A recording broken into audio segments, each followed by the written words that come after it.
Good evening everybody and welcome to the Invictus Racing League YouTube channel, and tonight we are at the inaugural round of the F4 League on the PS4. This is the first time ever that Invictus Racing League are running a Formula 4 division, and I'm delighted and honoured to be taking you through the opening round here at a Circuit Paul Ricard in France. We're just moments away from getting the action started here, and I'll be taking you through the qualifying session and the race to see who gets the opening win of the season. Circuit Paul Ricard, a 3.6 mile track, circulated around the Castellet, and it's got 15 turns on the track since they added the Mistral chicane a couple of years ago, and as a result the race lap record is from last year, which is from Sebastian Vettel in a Ferrari. That's in real life, of course. This is all about who can take the first win of the season in F4 of Invictus. There's plenty of drivers looking to win races, looking to mount a championship bid, but who can get the edge in this opening round? It's going to be a very interesting night ahead. Now this track, I don't think it's a massive favourite to those in terms of real life action, but on the game it tends to throw up quite exciting races, so I get the feeling we're in for a great race tonight. And looks like we've got dry conditions for qualifying, so no weather issues for the drivers to contend with in this qualifying session, and we should see the first few cars out very shortly.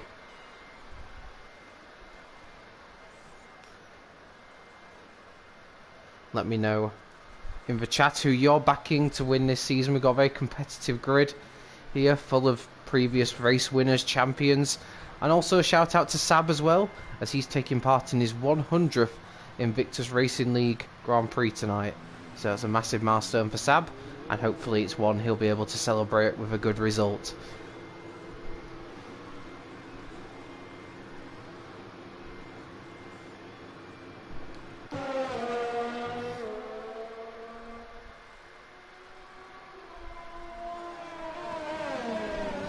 Tinus Optionel out on the medium compound tyre with Timman 2193 just behind him on the soft tyre.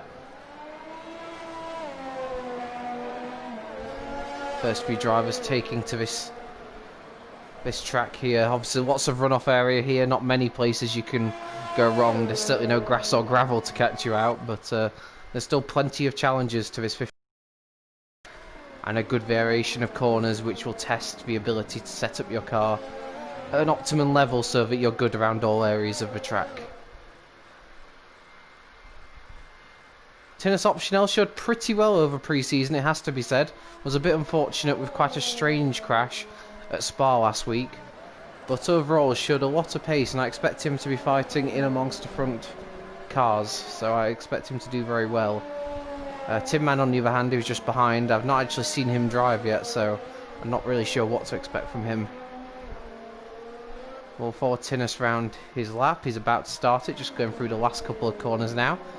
Vital to get a good exit out of this final turn to set you up, give you the best slingshot onto the main straight. And we'll see what Tinus can do. There's already a yellow flag in sector 3, so somebody's either going slowly or made a mistake somewhere. And Tinus now heads into the fast chicanes of turns 1 and 2. Hooks it nicely, but does take a lot of curb. And it looks like he's already backed off, so I wonder if his lap time's been invalidated. So what we'll do is we'll go on board with Tim Man. Wide there is a 22.7 first sector. He may have got away with that, such is the slow speed nature of that corner.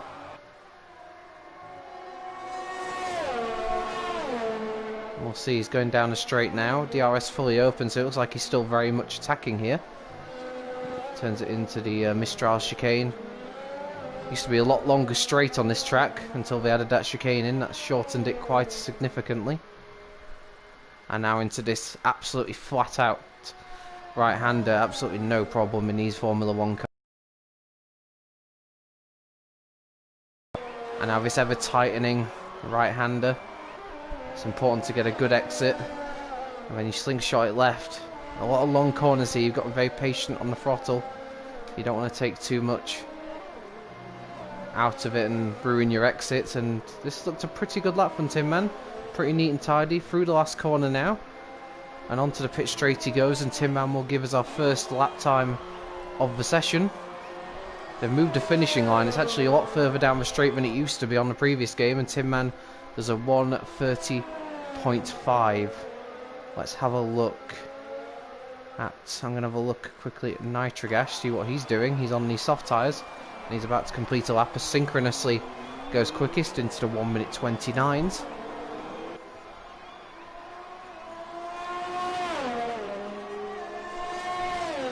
And Nitrogash's lap time must have been invalidated as Ginger Tiger goes up to second on a 30.4, and Patsman goes second himself on a 1:30.3. Early lap time's coming in, but synchronously has the edge at the moment. Let's pick up, if we can, let's pick up Ostiven, who's also on the medium tyres at the moment. So a lot of drivers wanting to get a banker in on the medium tyre, not wanting to go for it just yet.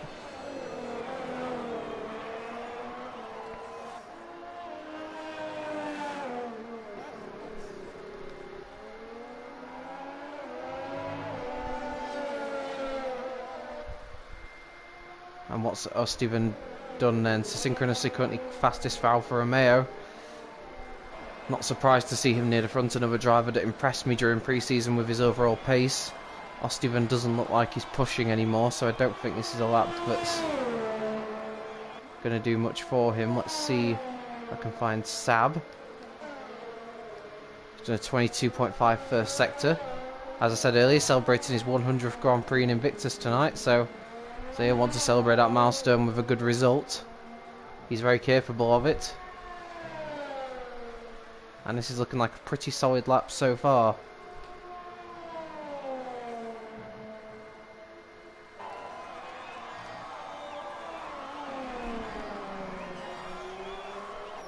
Gendo's ever tightening right-hander. It's gone a little bit wide into there. That wasn't optimum through there. He would have wanted to keep it a little bit more into the corner there, as Johnny Elliott does a very nice lap to pop it onto the front row. Just 5/1000ths of a second behind synchronously.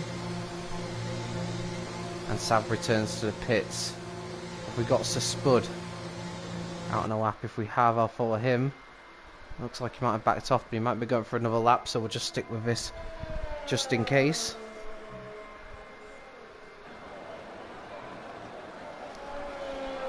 So Spud, another driver who's very capable of winning this championship. I think if everything goes the way it should for him.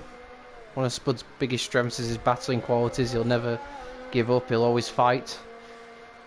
And that's what you need in order to be a successful driver. It's not always about being the fastest and getting those wins, but if you can just battle away and grind out those results when things aren't going so well for you, that can be the difference between winning and losing a championship. This isn't a quick lap from Spud. He must have backed out, made a mistake somewhere. And hello to all the viewers tuning in. Hope you're well this evening. And hope we can treat you to a fantastic race here tonight. But it is currently synchronously his lead. What we're going to do now is go on board with a driver who has been hotly tipped by many to go for a title challenge. If I can just find him. There we go. Alright, Maggots. He's out on the medium tyres and doesn't actually look like he's on a flying lap, because that isn't a competitive lap that he's doing at the moment.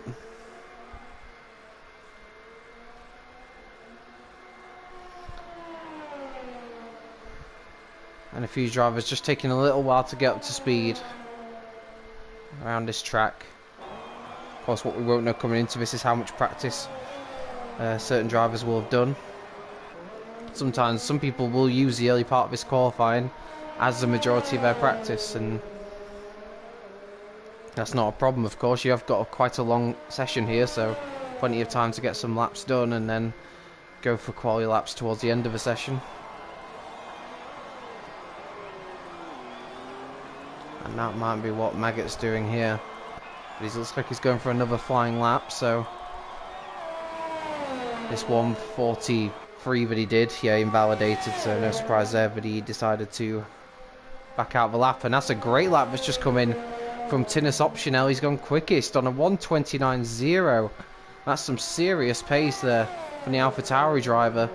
And that's a lap time that's going to send a message out to the rest of the field. He means business, there's no doubt about that.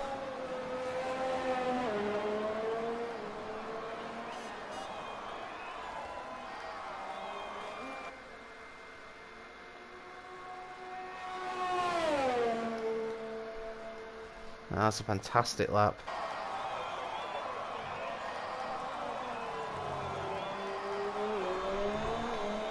So let's see if we can find somebody on a hot lap at the moment. Mike, I believe, is just starting a fine lap, so we'll follow this round and see how Mike gets on.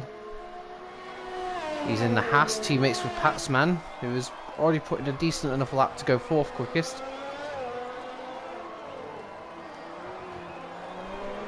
Not a problem, I can get the tyres up for you now. There you go.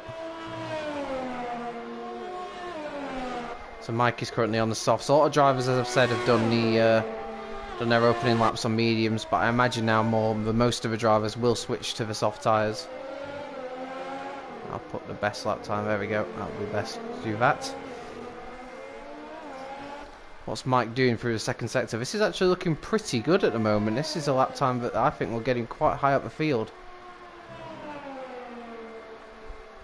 It's hard to tell if he's going flat out through there. Sometimes that camera angle can be quite deceiving, and they're actually going a lot quicker than it looks, and I think he is still very much pushing.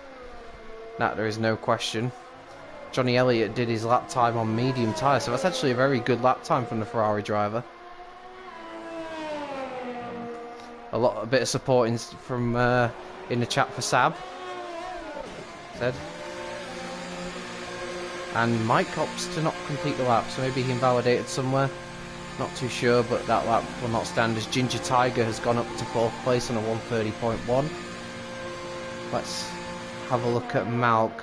A lot of people are tipping Malc for the title this season. From what I saw of him in pre-season, there's no question about it. He looks very competitive.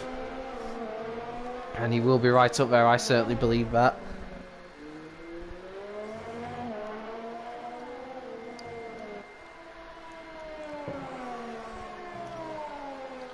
But he's struggling to put together a lap at the moment. Of course, this is a track where you can overtake, so it's not absolutely critical to get right at the front of the grid, but you want to be as far up as possible. As Tin Man goes onto the front row of the grid on a 1:29.2. That's a good lap from Tin Man.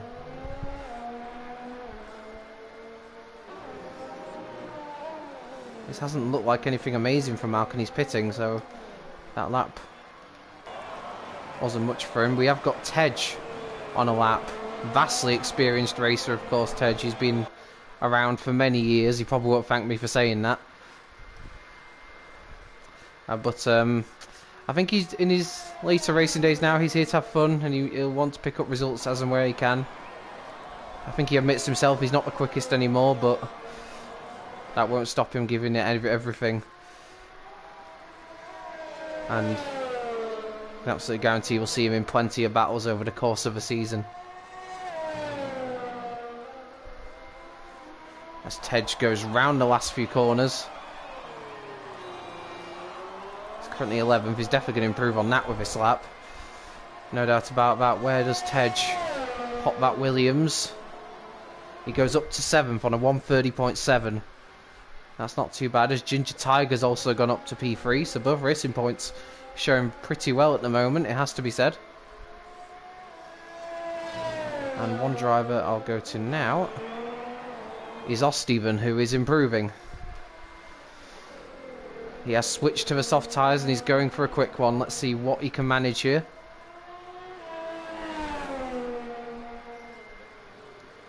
He's just going around the last few corners now. Leaving a bit of space on the edge of the track there before turning in. He sprints up to the line. He was 10th, he improves to 7th on a 1:30.5. So a sizable improvement on the soft tyres as you would expect from him. And that's up onto the 4th row for now. Going to now look at F1 Richard, who is in a very great looking Mercedes, and he's still out on medium tyres, so he's not, maybe he wants to go for that strategy, or maybe he's still trying to figure his way out around the track. He's yet to do a lap time, so he's leaving it pretty late. If he does want to switch over to the softs, he'll probably have to pit on this lap. We'll ride with him here as he completes his lap, see what he can do.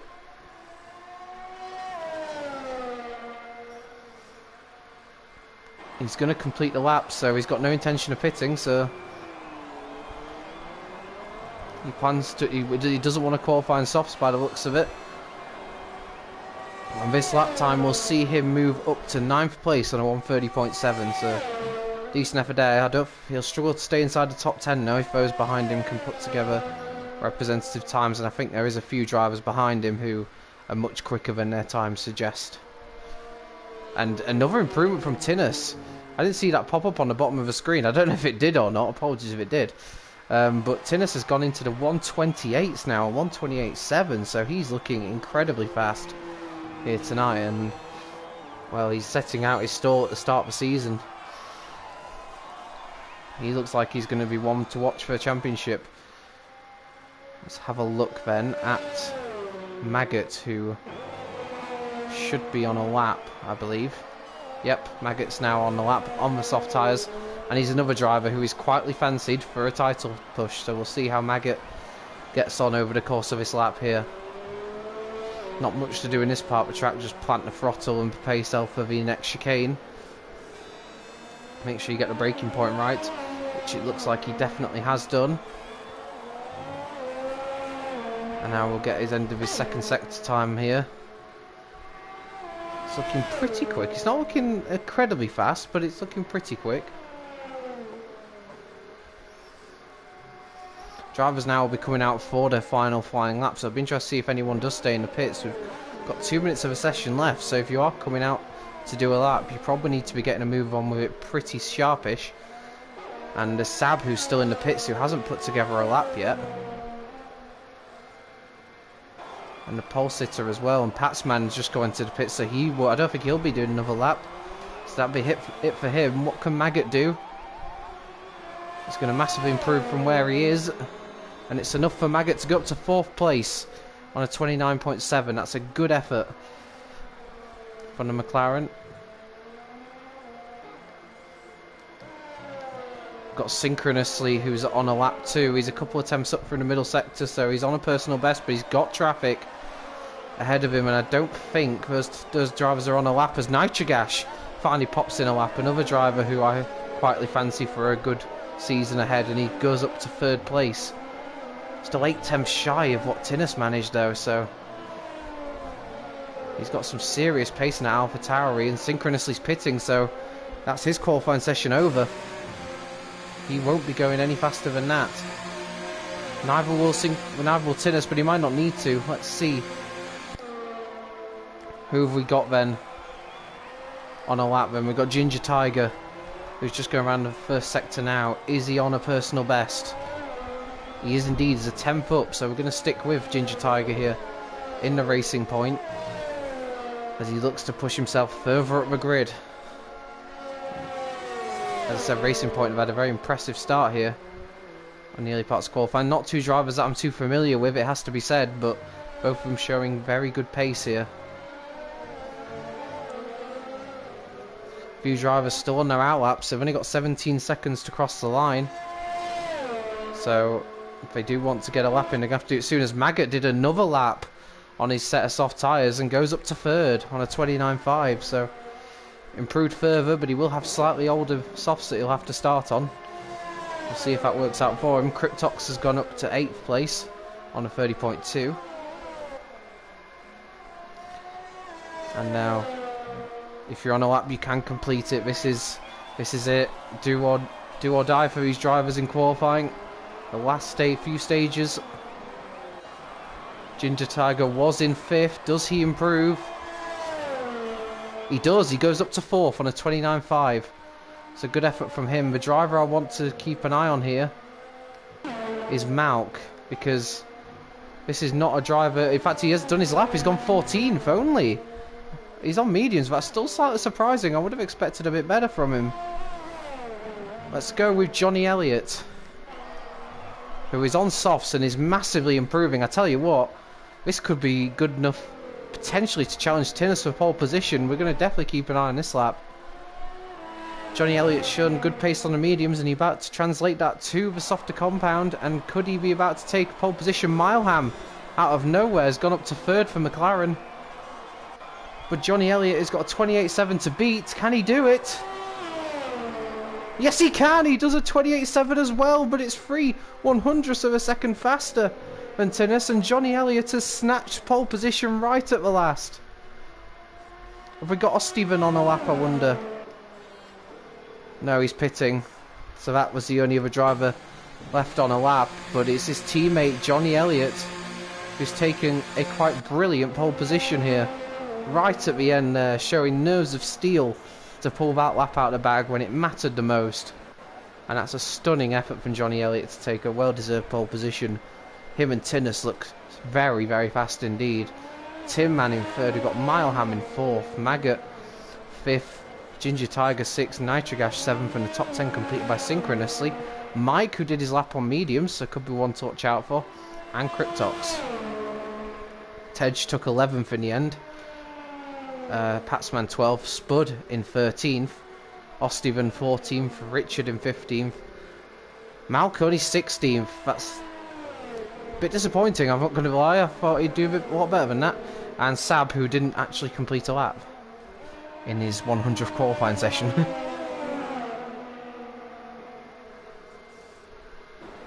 Wonder if Sab has got something planned for the race.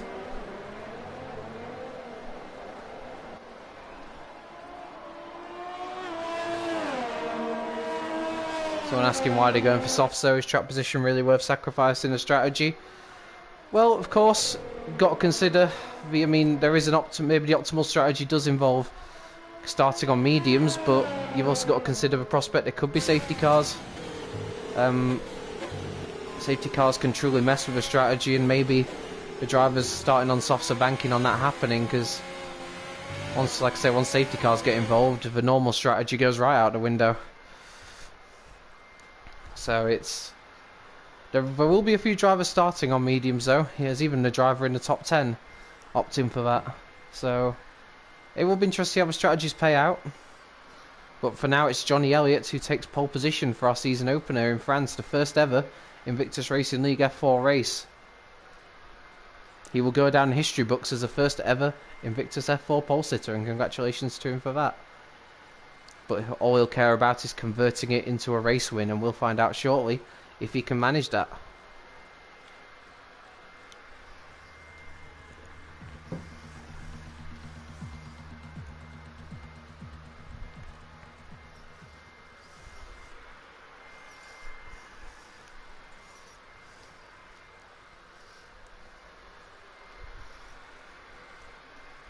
Or a brief pause now as we wait for the start of a race. Drivers doing their final preparation for the start.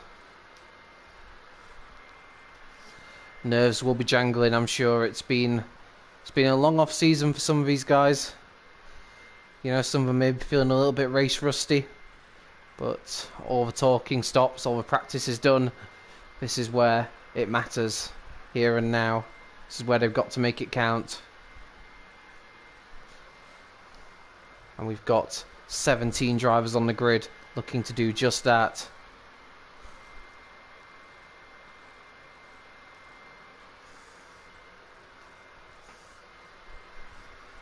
Looks like we're starting. I don't think that was scheduled, but nevertheless, we will be on the grid right now.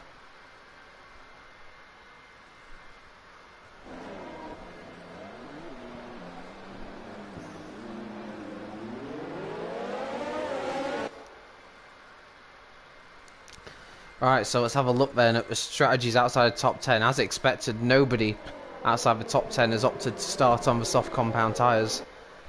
We've got everyone bar Spud and Osteven starting on mediums outside the top 10. They've actually elected to start on the hard compound tyre.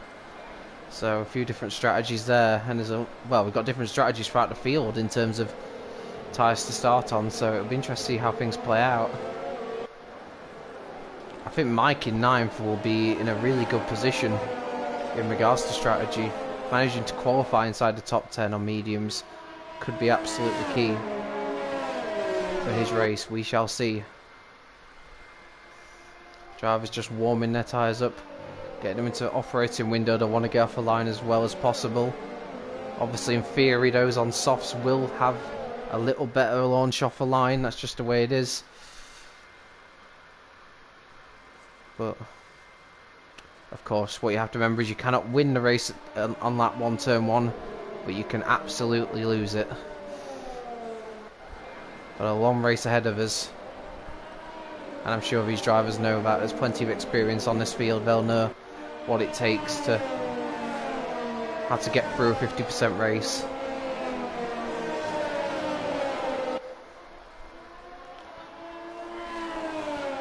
And what will be going through Johnny Elliott's mind, starting on pole position. He will have been hoping for this ever since it was announced the first race was going to be at Paul Ricard. And now he does get to lead this field away into turn 1 as the drivers prepare to line up on the grid.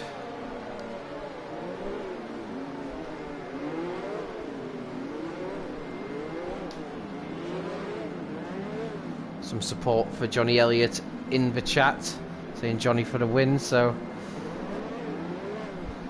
he's got support in the chat, and hopefully he won't let them down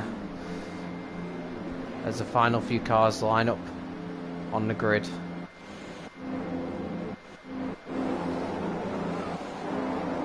I try to get a good angle. Do apologise about this. There we go. Right, 5 lights. And we are away for the season open of the Invictus F4 League here at Paul Ricard. It's a good start from Johnny Elliott, but it looks like to me like the Toro Rosso, the AlphaTauri's got a slightly better start. And Tinus Optional goes right round the outside and takes the lead on turn 1. There's a racing point just behind him, 3rd place there. I believe that would be Ginger Tiger. I'm not too sure though. And in behind, it looks like there's been absolute carnage further behind. I don't know if everyone's got through there safely. It looks like they have, but it's Tinus that gets the ideal start, and he takes the lead of this Grand Prix, followed by the pole sitter Johnny Elliott. And then we've got Tim Man, who is in 3rd place, with Nitrogash up to 4th. A great start from him. And I think Tej may have had an issue at the back because he's dropped all the way down to the back of the field.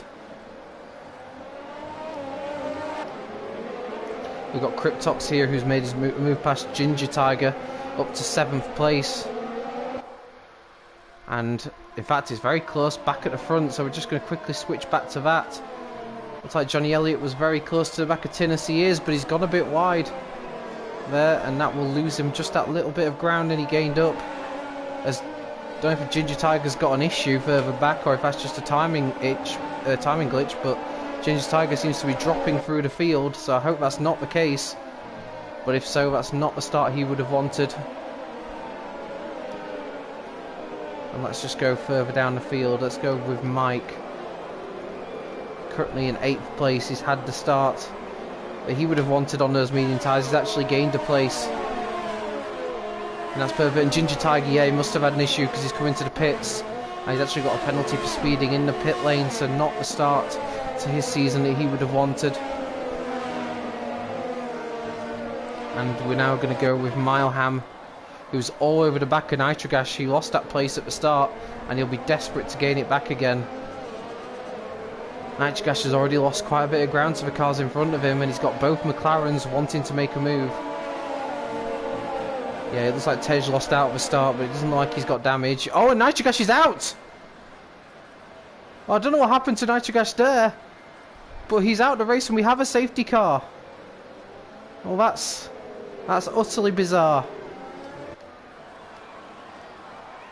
Just trying to see where he's lost it. I didn't actually catch that. That's incredibly odd. As Tej unfortunately gets a drive-through penalty for speeding under the safety car. Well, that's utterly bizarre. We've got a safety car here, and I wonder if the drivers on soft tyres will think about making a stop. They're not said to be a good race tyre, the soft tyre here, and now might be the best opportunity to get rid of them. Sure, you'll lose track position, but you'll then be on the optimal strategy. What will they do? As expected, Tinnis is in the pits. I don't blame him. Will others follow behind him, I wonder? Milham has. Maggot, oh dear, the McLarens are going to have to queue. Well, surely Maggot's going to lose a position to Cryptox there. Because the McLarens will have to queue in the pit lane. Johnny and Tin Man have opted to stay out. Tinnis goes onto the hard compound tyre.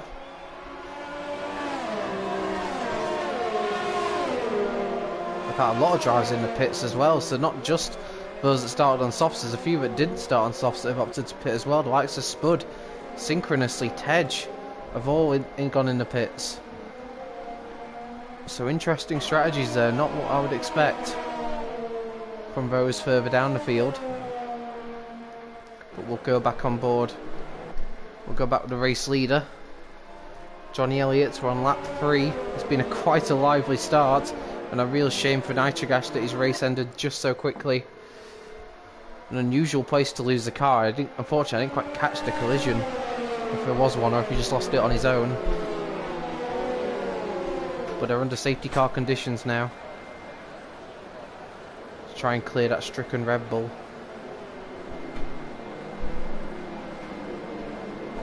And for those two out on soft tyres, it's going to be up to them now to work out the strategy, because this has very much compromised their races.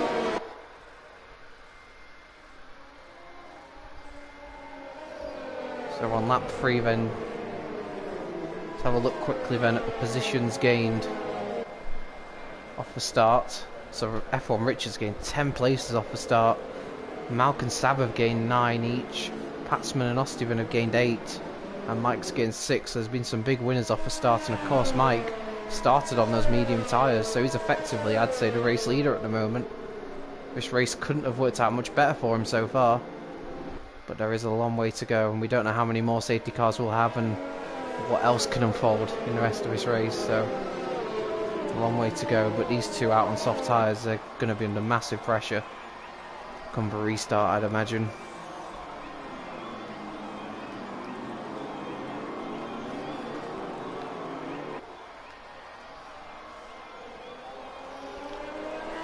Trying to warm the tyres up. Johnny Elliott's probably not thinking about doing that. Oh, there's been a collision under the safety car. Ginger Tiger's got a penalty for a collision with Spud. That's really unfortunate there towards the back of the field. Of course, what this does do is give the likes of Ginger Tiger and Tej and a few others that were caught out at the beginning, it gives them a chance to catch up, and they won't have lost too much ground. So this effectively keeps their race well and truly alive. That's quite unusual. Tej got actually picked up a penalty.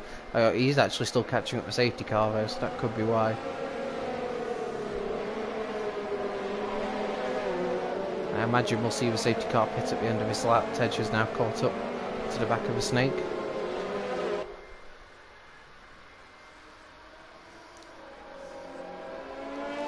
This really has thrown a spanner in the works in terms of strategy now. Well, Tinnis won't be able to get those hard tyres to the end from there, I wouldn't have thought. But it does leave him plenty of options on strategy going forward, taking those hard tyres now. Spud, who started on hard tyres, has got rid of them and come straight for mediums. And safety car will be in this lap, so Johnny Elliott will become the effective safety car. It'll be up to him to judge the pace and up to him as to when he wants to go. Of course, what he cannot do is speed up, slow down, do anything like that under the safety car. We don't want any brake testing here. He'll just look to get his tyres nicely warmed up and then bolt as and when he feels like he can. Because he's got to give the safety car enough margin to get away.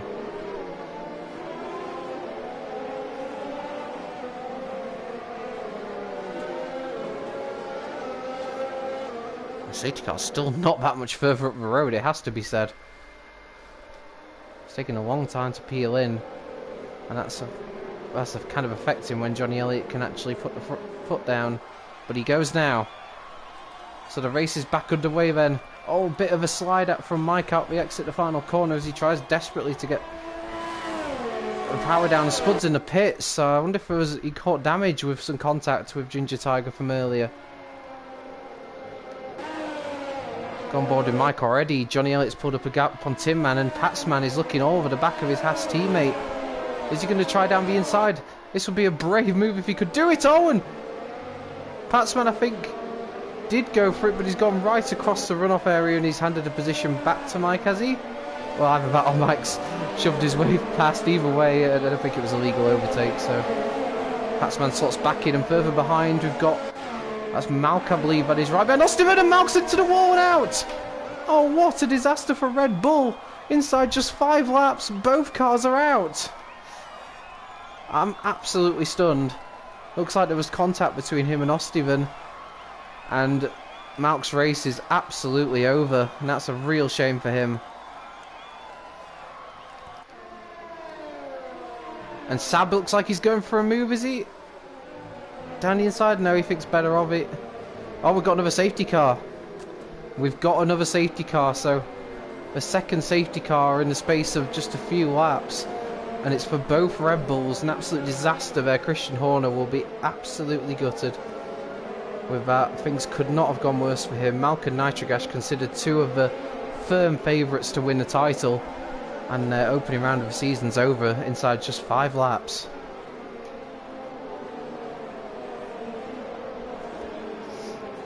No, there are no Renault drivers here at the moment as Johnny Elliott and Tin Man come into the pits. They're getting rid of those soft tyres now, and I can't say I blame them. That might actually not work out too badly for them, really. But it just shows strategy firmly out the window. We've had 2 safety cars and we're only just on lap 6. But yeah, there are no Renault drivers at the moment. The seats at Renault are empty. So if you do want to take one of the Renault seats in this league, then feel free to sign up on the Invictus Racing League website. All the details are on there. But we do currently have 2 seats available in the Renault. We are missing that yellow colour from the grid, I have to say. Especially at their home Grand Prix. Hopefully drivers can avoid picking up penalties under a safety car. It's very easily done.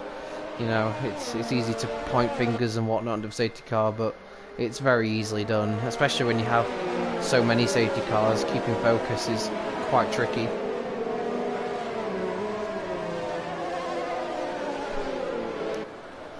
But Mike and Patsman now lead. It's now a Haas 1-2. Not something you expect to hear very often. But they are the current leaders. Everyone now has made a stop. Johnny and Tin Man have dropped to the back of the field pretty much, with the exception of Spud, who had to make a pit stop following contact under the safety car.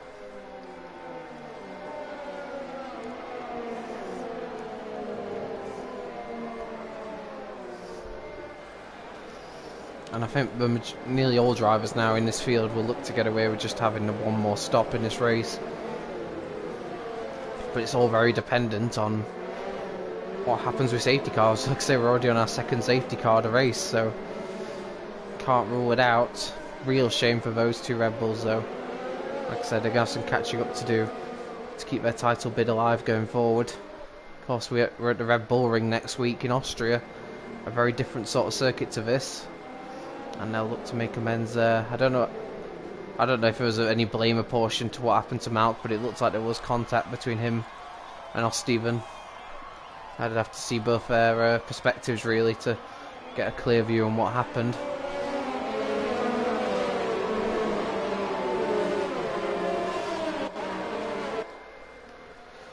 And we'll just go with Mike for race leader at the moment. Suspect this will be the last lap under the safety car. No, there's no one cut adrift at the back now. Spud's just catching up.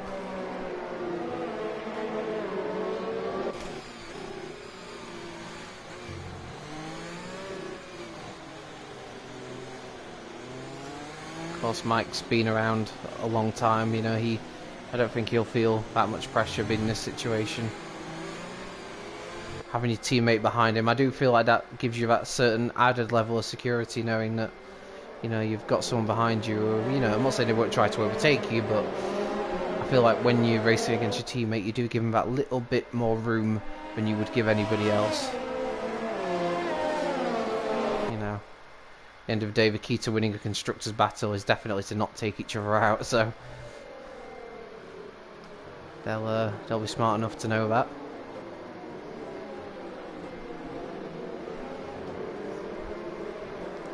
If you'd have asked me after qualifying what the top 3 would be on lap 7 of a race, I wouldn't have gone for the current top 3 we have, if I'm honest. None of these drivers really did show much in qualifying, I don't think. Mike did a pretty good lap on mediums, but other than that, not what we expected at all. And now a safety car will be coming in. Mike has to give a safety car plenty of room, really, because as we know, it's quite a few corners they've still got to wind through before it peels in. And Mike will now bunch the cars up. And this is a part where it can go so easily wrong if you're down near the back of the field. Which is why it's crucial that the guy leading the safety car doesn't do anything untoward. And I don't think Mike has, and I think he tried to bolt there, but I don't know if he's giving the safety car enough room. But he can go now. He's actually quite spaced out already between the cars. So Mike gets this Grand Prix back underway then. And further down the field looks like we've got... So I think Tinnis might have had a bad restart. And oh, look at here, we've got 3 wide almost here. We've got Cryptox looking for a move. And we've got Malham going down the inside of Sab. And whoa, that's really close there between the Alfa Romeo and the Alfa Tauri. That's Tinnis and synchronously. And it looks like, is that Tinnis who's got the inside line? No, it's synchronously. Tinnis has to go off the road.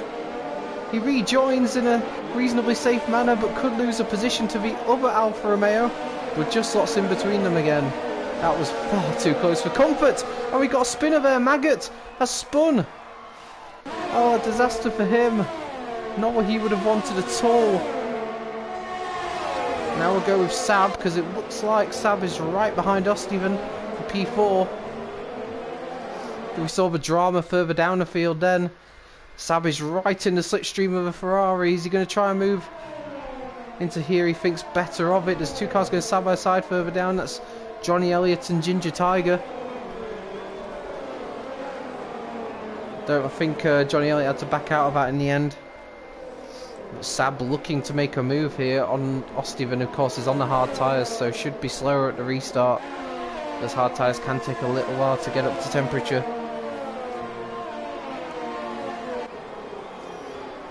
Sab looks like he really wants to get past that Ferrari as soon as possible. After a qualifying where he didn't set a lap time, he's coming alive in this race. Oh, Ted just had to pit, unfortunately, and he speeded in the pit lane. It's a disaster for him. We've got 2... That looks like it's Cryptos and Tinnis going side by side further down the field. And Cryptos has got that move done on Tinnis, so another driver's struggling to get those hard tyres going. Tinnis has already lost a couple of places here to both Alfa Romeos. Oh, and Sab lost a place. He has. So I don't know where that happened, but Sab was trying to overtake the Ferrari, but in the meantime has been overtaken by Malham. So Malham up to 5th place and Sab down to 6th. 1 minute staring at 4th place. Now he's got a car in between that and 4th place. We've got a yellow flag in sector 2. I don't know what's happened. Trying to have a look as to a reason. There's a virtual safety car out, and oh, I think it's the Spud. Let's go on board with the Spud. Oh, he's lost his front wing. That's a disaster for Spud, and that's the reason for the VSC. Spud has lost his nose, and that'll be a long road back to the pits, but at least it's under VSC speed, so he won't lose as much time. Nevertheless, that's not what he would have wanted. And he'll have to retire to the pit lane there, and that's... Spud's admitted he's been struggling for pace compared to some of the people in this field, and that will not help him feel any better. And Tinnis, who was looking so good in qualifying, has now got a drive-through penalty for speeding under the virtual safety car, so that's absolutely not what he wanted.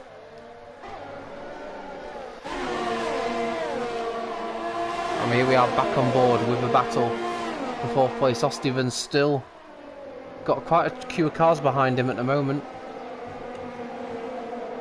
Johnny Elliott's pitted, so I reckon there might have been a coming together between Johnny Elliott and Spud. I'm not so sure, as the two Racing Point swap positions, and Malham looks down the outside of Ostiven but can't find the space to get that move done.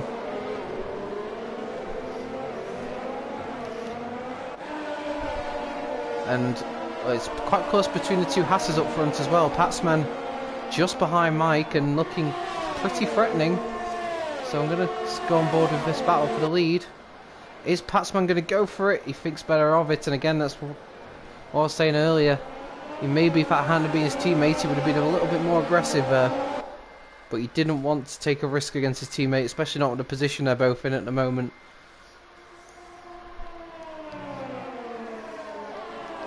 As Mileham, I think, looked down the inside of that fast right-hander, but there was just nowhere to go. Oh, wow, as Sab aggressively defends against synchronously behind them. And, oh, and Sab's gone wide, though.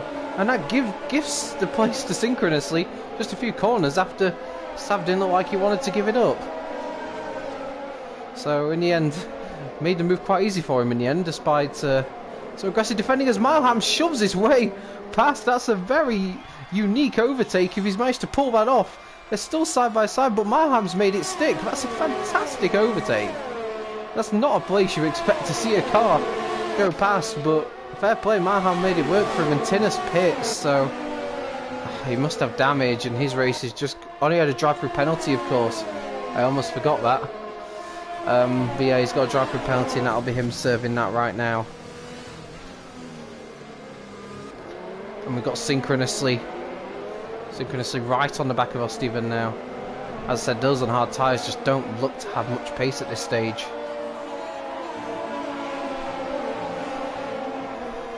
I couldn't agree more. The French Grand Prix on the game always gives us far better spectacles than the real life one does. Absolutely no question about it. And we've got two cars battling behind. There's that Cryptox looking like he wants to get past Sab, but just runs out of straight road in the end.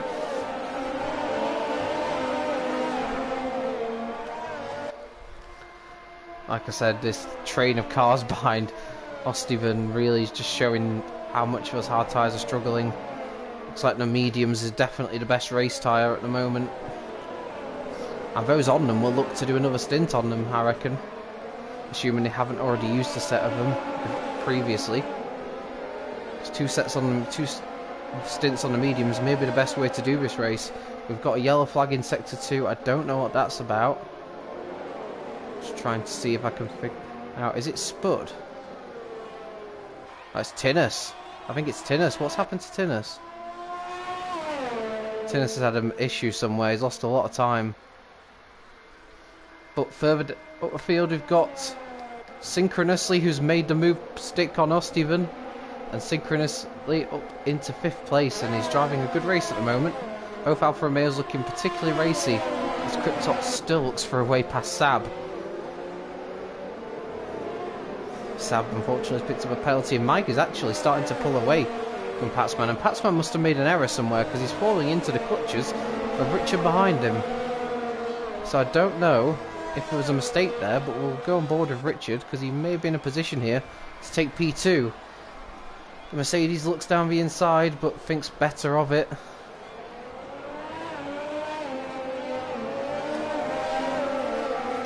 Yeah, it's absolutely possible Spud may be able to get to the end on hard tyres. It's going to be a tough ask, but I think that's his best shot now. He probably will be hoping for another safety car as well, because otherwise it's going to be tough for him to score points from that position. Real shame for Spud. Unfortunately, I didn't see what happened to him, but that broken front wing has really cost him in this race. And I don't know if Patsman's struggling, maybe it's tyre wear issues, but Patsman all of a sudden has lost all his pace and he's now got Richard and Malham. Malham's going down the inside again, but that's because both Mercedes and Haas were pitting.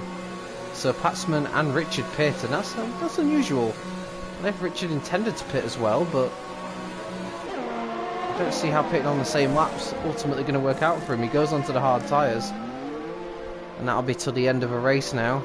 I don't think he'll leapfrog the car in front, but we'll see. Nope. Oh, oh, that was a whiffing out. Be an unsafe release that in real life. But Patsman does stay in front of Richard for now, so it hasn't worked out too well. No, we're actually going to come out around where Johnny Elliott is. In fact, it's Patsman that goes ahead of him, but Richard has to slot him behind, so that hasn't worked out too well for Richard, really. And I'm now going to go on board with Tin Man, who's showed some great pace earlier, and he's looking to try and come back for the field as Cryptox goes down the inside of Ostiven, and oh, they must have had some contact because Tin Man has just slotted through the pair of them. So Ostiven and Cryptox so wrapped up in their own battle, they get it wrong, and Tin Man says, "Thank you very much, I'll have 2 positions." And that's opportunistic in the extreme, but he's up to P5 and he's showing some good pace as he makes his way through the field. No question about it. Those on hard tyres now will have to think about reacting, particularly Mike, who will have to have noticed cars behind him have pitted. Yeah, he does. Mike pits, there's no surprise there. He had to pit then, he had to respond to what Patsman did behind. He doesn't want to be caught out. I'm actually going to stay with Mike now because I'm interested to see if he rejoins in front of his teammate. It's absolutely crucial that he does for his race. You can see those cars coming through. I think it's coming through the last corner. This is going to be close, you know. It's going to be very close, but Mike has done enough. That's worked out absolutely perfectly for Mike. He's back into effectively race lead, and he's in the pound seat now to win this race. No question about it. Going to go back with Cryptox, who must be getting sick of the sight of that Ferrari. He's desperate to get past. But Ostiven's just will be using his ERS in all the right places. He's defending. He knows how important these track positions could be later on in the race, and he's determined to hold on to them. But there'll be another racing point to deal with soon, because Ginger Tiger is approaching this pair. And we've seen how quick the racing points are today.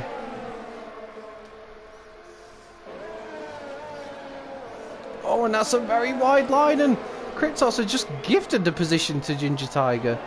Took a way too wide line in there, and Ginger Tiger just snuck past. Lovely overtake. But it was been part gifted to him, if I'm honest. By the Alfa Romeo, who is really Ostiven is ruining Cryptox's race. Unintentionally, of course, but it just isn't working out for the Alfa Romeo at the moment, as Sab pits as well. He's done 13 laps on those medium tyres, so no surprise there. Will he go on to another set of mediums? Does he have another set of mediums? No, he goes on to hards, so a lot of drivers I think will be taking hards to the end now. And we see here, this is Cryptox coming back at Ginger Tiger. He goes for it. I don't think there's going to be enough room there, and he sensibly backs out. Decides it's not worth it. At this stage of the race, Sab rejoins just behind Tej. In 13th place, of course, Tej will still have another stop to make.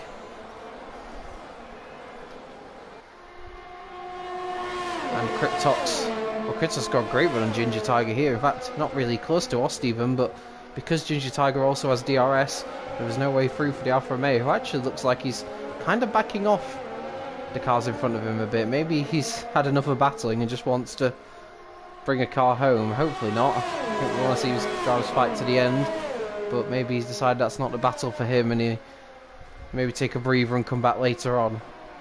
But he can't take too much of a breather because Maggot's only a second behind him, and that's some going to say he had that spin earlier on, just after the safety car restart. So Maggot's doing a solid job. We've got Mile Hammond synchronously out in the lead at the moment, but as I said, effective race leader at the moment is Mike. We've got a yellow flag in sector 2, so I don't know what's happened there. Might be someone towards the back. I think it's Tinnis that's had another issue, so his race has just fallen apart after qualifying on the front row. That's not gone how he would have hoped. Mike's not got to worry too much about Johnny Elliott behind him, because he will have to stop again as the racing point runs very wide. And that could be the move that Cryptox needed to get past. Cryptox, is he going to make it stick? looks like Ginger Tiger's trying to hang it around. He'll try and take the inside into here. Critox goes wide, almost in sympathy. And Critox there almost just hands the position back to Ginger Tiger on a plate. I mean, I respect Critox's, you know, fairness to the other drivers, but I think he's almost been a little bit too fair at times. But he has got the move, so it has worked out for him as... Oh, Ginger Tiger's lost another position to Maggot, who's... Oh, Maggot's gone again! Maggot spun it again. I don't know if he's not running traction control, but it looks like he's really struggling to keep that rear end of that McLaren stable. That's a few times he's spun now, and that's really costing him. And he slots in just between Johnny Elliott and Patsman. We've got another yellow flag in Sector 2. What on earth's happened now? I don't even know. Trying to think, looking further down. It was a very short-lived yellow flag, so I don't think it was anything too serious. As synchronously pits from second place. This will be his final stop, and surely he can take mediums if he's got another set of them. Ginger Tiger also pits. So a few drivers now pitting, as does Maggot. Let's go with Mike and see what he's up to. There we go. Just try and find him.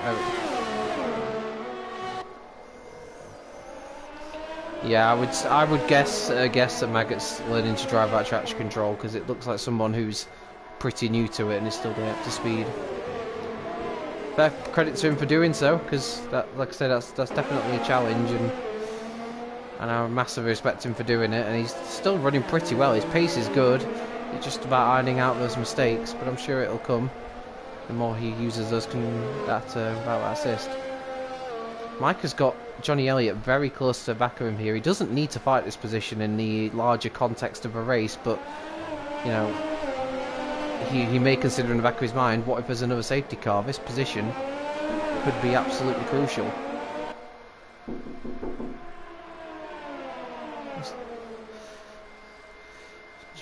Johnny Elliott then has made his move stick up the inside of Mike. So that's 5th place for the Ferrari driver. And synchronously has got the move done, it looks like, on Richard. That's a good overtake by the Alfa Romeo driver down the inside of a Mercedes. And that's 8th place for him. Great effort as Tin Man pits from 2nd place. And Critox also pits from 3rd. Tin Man didn't do as long of a stint on mediums as some of the cars around him, but I guess he doesn't need to with only 10 laps to go. Mileham still leads. He's on 15 lap on mediums now, so that's absolutely crucial.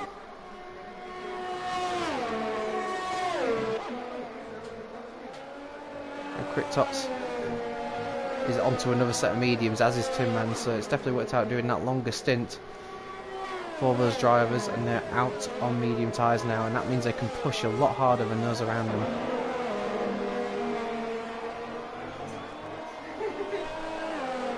Mileham must be very close to making a stop now, but he won't drop too far down the order looking at it. Probably around 5th or 6th place. Should the stop work out well. And Mike has actually been overtaken by Johnny Elliott, so that's worked out well for the Ferrari driver, but he's got his Haas teammate now really close behind him, so Patsman has got to try and make that move stick if he wants this race win. But how aggressive will he be against his teammate? That's the question. They look pretty similar on pace, it has to be said.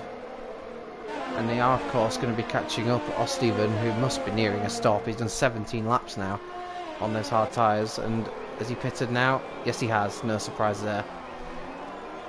So O'Steven, who's been pretty much a roadblock, I think, for most cars in this race, finally makes his stop from hard tyres. And maybe he'll go on to really push at the end. Yes, he has. So that's his strategy. As his yellow flag in Sector 3. What has happened in Sector 3, I wonder? Not too sure, in all honesty. We're going to stick with this battle, though, for what is P3 but effective race lead. The only way it won't be effective race lead is if the two drivers Maybe Milham is going to try and stick this out to the end, but that surely isn't going to work.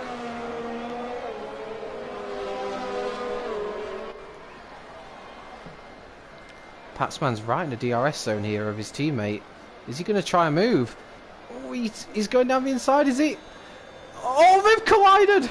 Oh, and that's an absolute disaster. Gunter Steiner will be absolutely furious on the pit wall. What's absolutely could not happen there is that the two Haas cars came together, and that's exactly what has just happened. Both of them spinning round. I don't think they'll have damage, but that's cost them track position, and that's really has ruined Mike's race. Mike gave him space. Patsman tried to take it, but there was contact between the pair of them, and that's absolutely costly.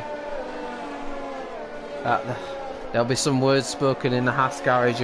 If one of them do make it onto the podium, I'll be interested to hear from them, because there might be some words said. We'll have to wait and see.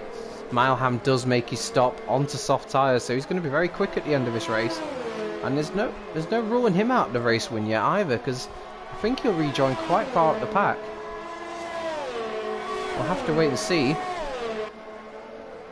In fact, Milham has rejoined in P2. That's incredible.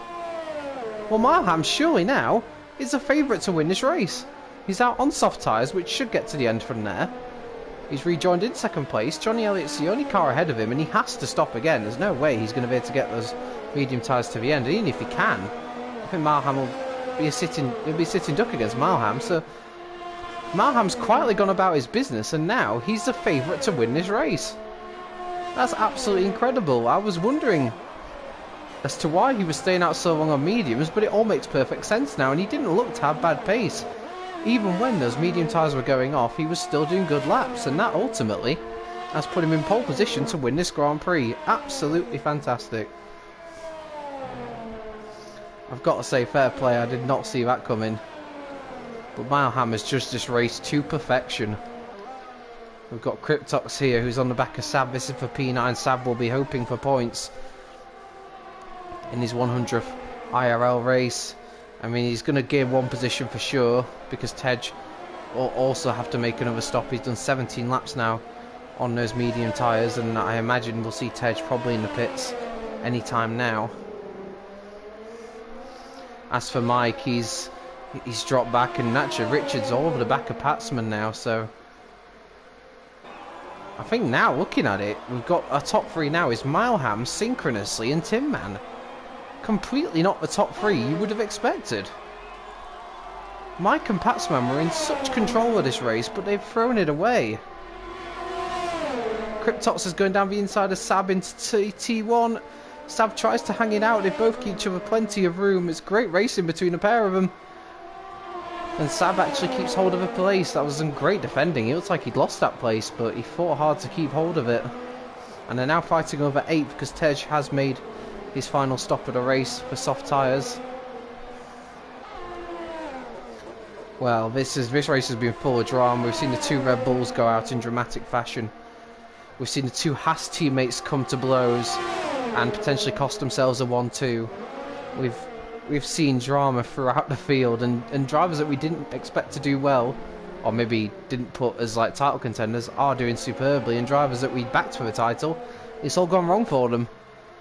This is why we love racing so much. It's so unpredictable. You never know what's going to happen from one race to the next, and we've had absolute drama here throughout, and it's not ended yet. We've got Richard here who wants to take P5 off Patsman. Based on his pace, Patsman hasn't picked up any damage from that contact. It looks like it was wheel-to-wheel contact between the Haas cars, which resulted in them both having half spins. And Johnny Elliott's made his stop, so yeah, Johnny Elliott isn't trying to get to the end, and that puts Milham up to first, Synchronously up to second, and Tinman up to third. So fair play to all of them. They've done an absolutely fantastic job, and ultimately they're on the faster tyres at the end, and I can't see anyone else outside of that robbing them of those top 3 positions. The only thing that potentially might occur is Tinman getting up to second place past Synchronously.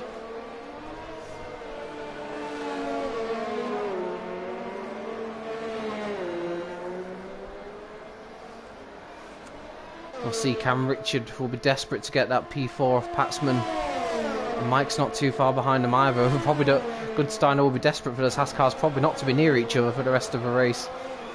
But it could still happen, especially if these two start battling wildly, which is very possible. Meanwhile, further down, we've got Johnny Elliott, who's about to overtake his teammate, Osteven. I don't think Osteven will have fought that too hard. He probably recognises that Johnny's quicker at this point of a race, and he allows Johnny to move up to P11. Still points on the table for him if he can find some great pace on the soft tyres. Malham 5.5 seconds in front. He's absolutely in cruise control now. He can afford to just bring that car home and make sure the soft tyres stay in good shape. Doesn't look like Tin Man's put in much of a dent in synchronously either, so this at the moment is the main battle on track for P4. Richard's another driver who, a bit like Malham, has had a pretty undramatic race, but that's ultimately worked in his favour. He's been hanging around these Hasses all race, and ultimately their coming together has allowed him to get right in between them.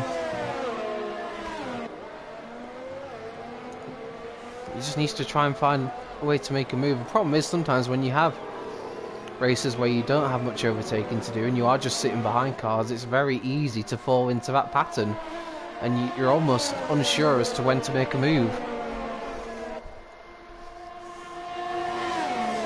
But of course you want to make sure you're close enough to actually make that move. You don't want to try a move that's not going to work, and again he has a half look at it but recognises he just isn't close enough to the Haas.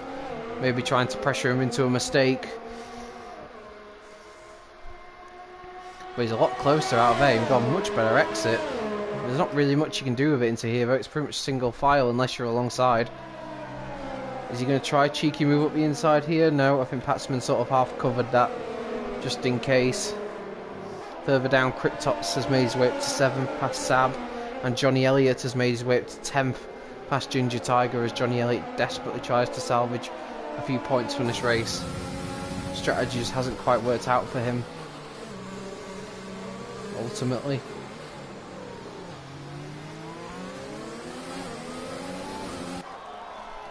And well, Mike, I tell you what, I don't know if this is slowing both these two cars down, but Mike is now right behind them as well.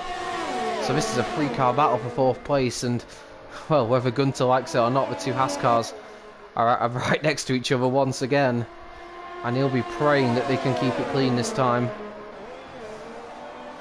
As Johnny Elliott does the fastest lap of the race, and of course that will give him an extra point because he is inside the top 10.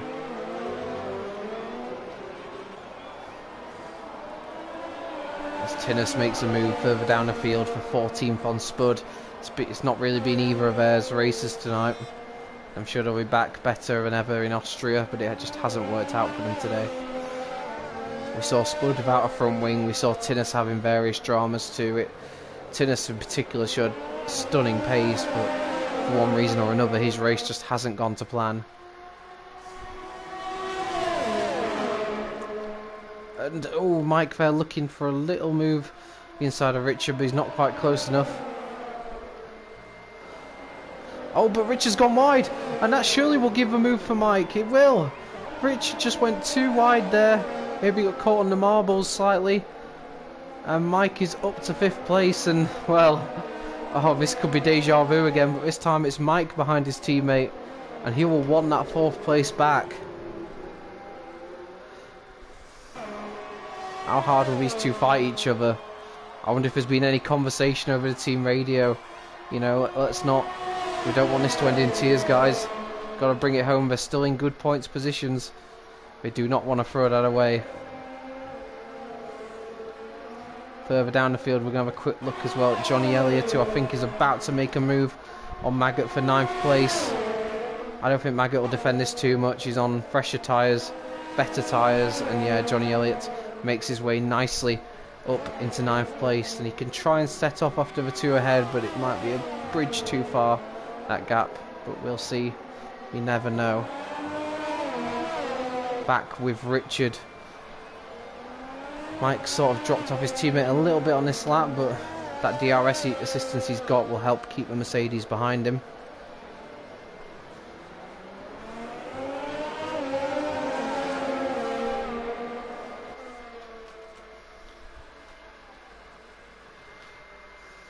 In fact, wait a minute, I didn't actually notice that at first. There's yellow flag in Sector 3, what's that about? This is the sector we're in, so has somebody in Sector 3 had an issue? Oh, it's Mileham, the race leader. Race leader's lost a lot of time. What on earth's happened there? They had a spin somewhere? Well, just as it looked like Mileham was cruising to the victory, all of a sudden things have completely changed. What I was going to say before that came out is that I think I've seen Mike and Patsman have swapped places, so I wonder if Patsman sort of recognises his mistake and has gifted the position back. If so, that's fair play to him for that. It's good mature driving, but Mileham there had a 7-second lead, but he's lost 5.5 seconds of that. And well, this is all of a sudden turned into quite a nervy finale for him. If he has a few penalties as well, there's a chance he may lose this race. So, incredible drama. Just it looked like we had a comfortable winner there. Things have definitely changed, and Mike's pulling away from Patsman, and this now means the battle is all about P5 now. Can Richard finally make a move stick on the Haas driver? He doesn't have DRS the Haas. Richard again thinks about it, but just isn't committing to a move. He can't help feeling sooner rather than later he needs to try something. Half moves are not going to get you very far. I don't think Patsman's too wise for that. He's not going to crumble under that pressure.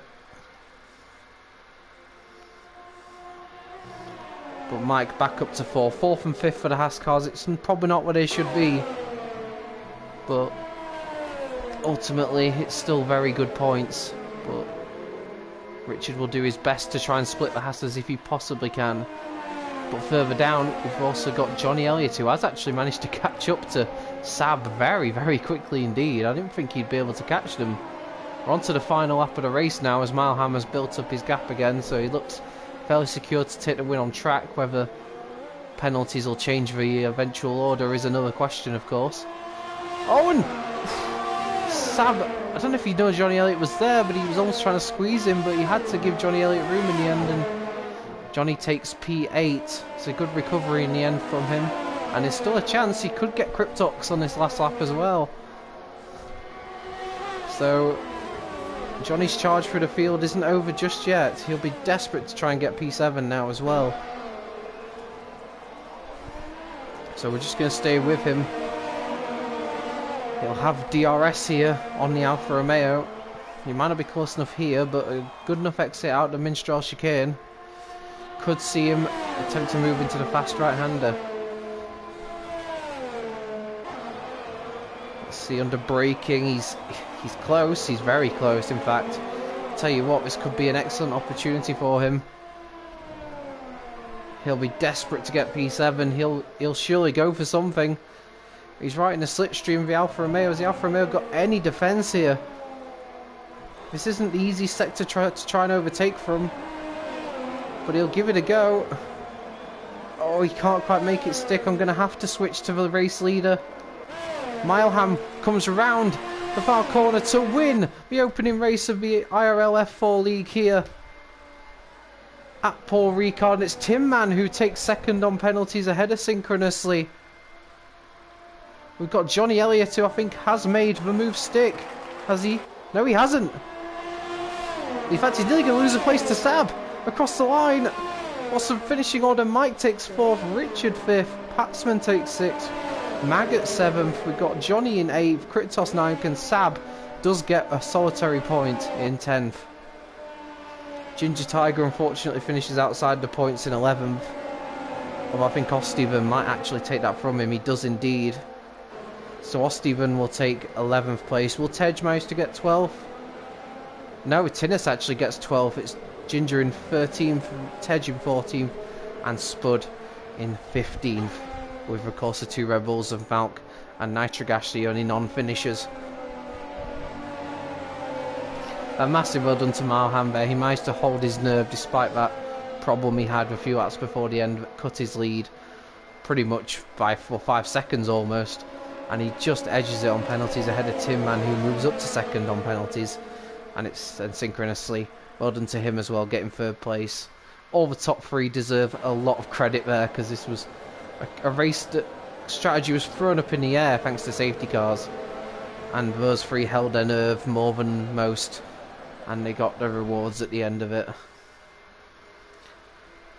In terms of a driver of the day, tough one for me. I'm gonna give it to Malham, the race winner.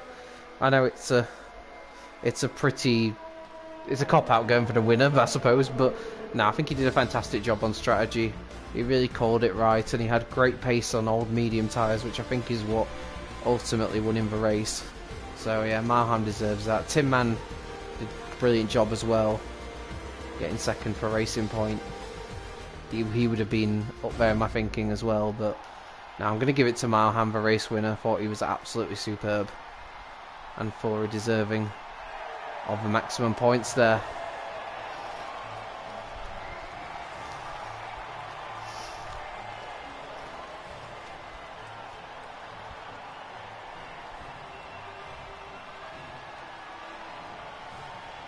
There you go, there's the podium celebrations. McLaren will be buzzing, getting a win on the opening race of the season. And there you go, that's the full classified order then from round one. What I'll do now is I'll try and get the podium finishes into the chat. I don't think I can get synchronously, and I don't believe he's able to actually use the headset at the moment, but I'll do my best to get the other two in, and hopefully we can ask them a few questions about how their race went.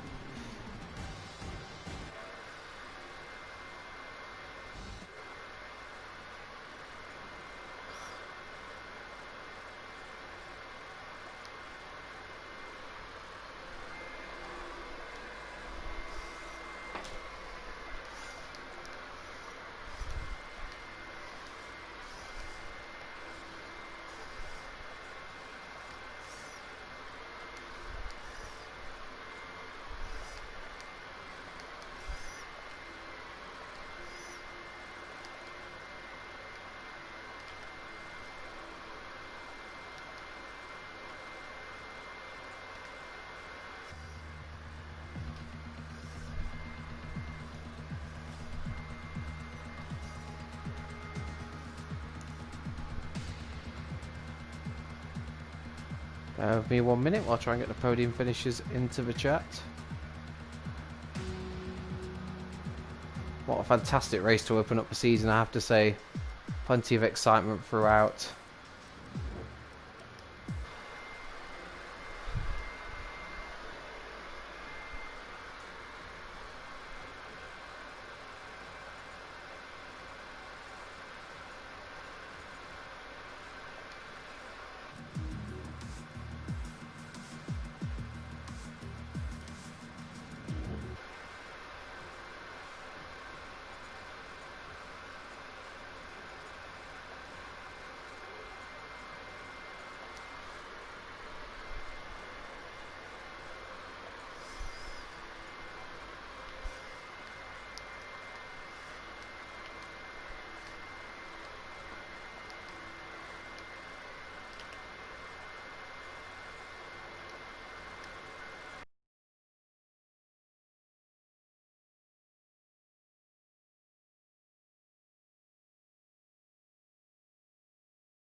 I've invited the podium finishers. I'm not sure if we're actually going to get anybody to interview tonight, which is a bit disappointing if so, but hopefully we can get somebody in. I know that Synchronously is unable to talk after tonight's race, but hopefully one of the other two can join us.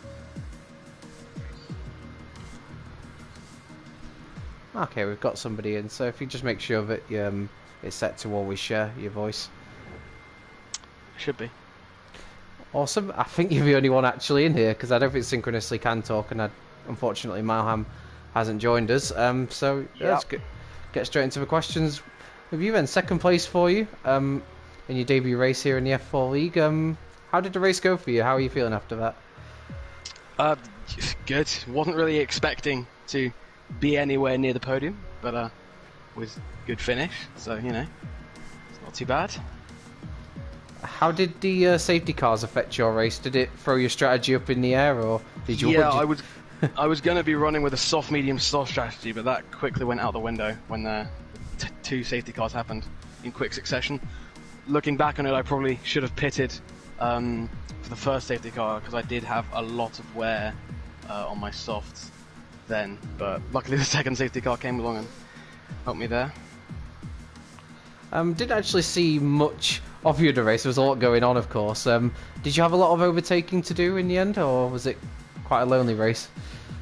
I did get quite a few free overtakes from some people spinning and just getting contact when I went through the middle in Sector 2 there.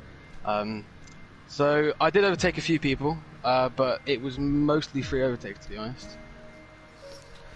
And obviously we know you finished third across the line, but obviously went up to second because of penalties, and you're only less than a second off a race leader. I don't know if you know, but he had a massive moment with a few laps to go, so it was very close to you actually getting a debut win, which would have been incredible. Yeah. No, I've made it one of my, after practicing in France a fair amount, I made it one of my goals to not get any penalties, which I managed to do, so pretty proud of that. No, and it definitely helps the result in the end for you. In terms of, obviously, your teammate unfortunately didn't have such a good race. Are you close with your teammate, and is the constructor something you're hoping to achieve? I haven't really talked to my teammate yet, which I shall do, but constructors, if we can get there, then, you know, why not? Absolutely. And just one last question then. Obviously next week we'll be racing at Austria. How is that a track for you? Do you feel like you'll be better around there, or you may struggle a little more? Austria is one of my strongest tracks that I've done the most laps around, if you look, I reckon. So hopefully I can get back on the podium in Austria, possibly even a win, not sure. And you mentioned the importance of not picking up penalties. That's surely even more crucial around a track like Austria. Yeah, definitely, because of the gap being so small between the finishes. But yeah. Absolutely. So congratulations on P2 tonight, and wish you all the best for next week in Austria. Thank you. And yeah, and that pretty much wraps up the end of this stream. Unfortunately, we weren't able to speak to the race winner tonight, but congratulations to Malham and Synchronously as well. And yeah, hope you enjoyed the race, and we'll see you next week for the second round of the IRL F4 League, and we'll be at the Red Bull Ring. See you then.